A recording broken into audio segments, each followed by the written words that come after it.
Assalamualaikum warahmatullahi wabarakatuh.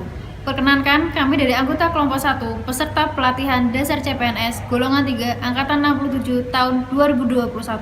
Hari ini kami akan memaparkan tugas kami, yaitu inisiatif aksi bela negara yang difasilitatori oleh Bapak Satya Aryandaru MSc. Baik, kami akan menganalisis channel YouTube dari Watchdog Documentary yang berjudul Melacak Ekosida Kejahatan Lingkungan Hidup di Indonesia.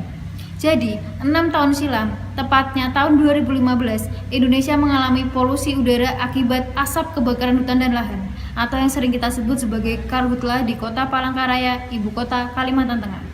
Kondisi ini menyebabkan banyak dampak buruk yang dirasakan oleh masyarakat.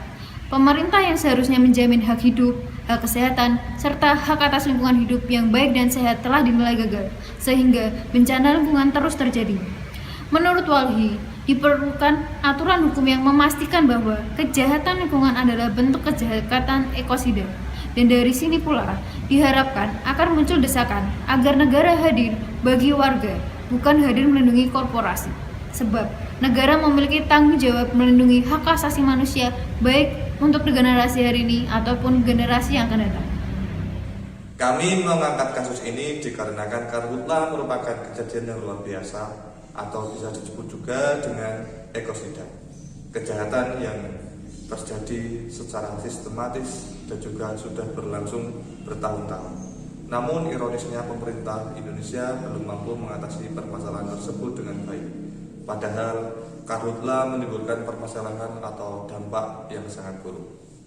Permasalahan yang ditimbulkan yaitu yang pertama, masalah kesehatan. Pada tahun yang sama, seorang dokter ahli paru bernama Agustus Susanto melakukan suatu penelitian yang menghasilkan angka sejumlah 71% mengalami gangguan respirasi.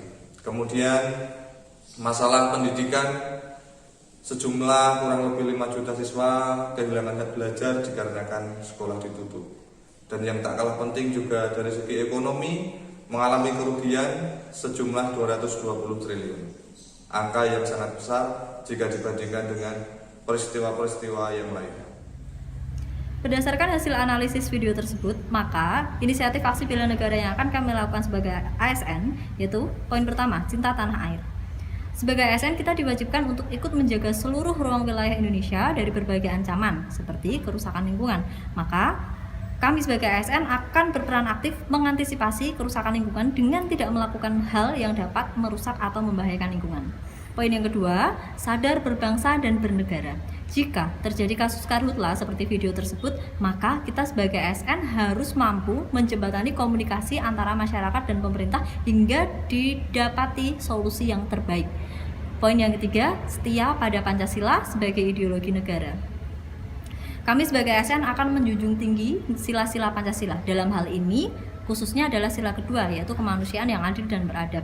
Korban karhutla harus sepenuhnya dibela karena mereka juga berhak untuk mendapatkan hak hidup, hak sehat, dan hak mendapatkan lingkungan yang sehat seperti warga negara yang lain. Poin yang keempat, rela berkorban untuk bangsa dan negara.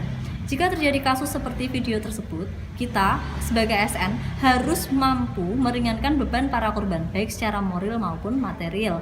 Contohnya, menjadi relawan atau menyumbangkan sebagian rezeki kita untuk membantu korban. Poin yang terakhir yaitu kemampuan awal bela negara. Sebagai manusia, kita harus bersyukur kepada Tuhan Yang Maha Esa atas segala yang telah diberikan di dunia. Salah satu wujud syukur kita adalah dengan menjaga kelestarian lingkungan. Kita harus cerdas dalam menggunakan sumber daya yang ada agar dapat terus lestari dan dapat dimanfaatkan bagi generasi-generasi berikutnya. Dan juga jangan lupa kita harus senantiasa berdoa kepada Tuhan agar dijaga manusia dan alamnya. Sekian presentasi dari kelompok kami. Terima kasih dan mohon maaf apabila ada kesalahan kata. Assalamualaikum warahmatullahi wabarakatuh.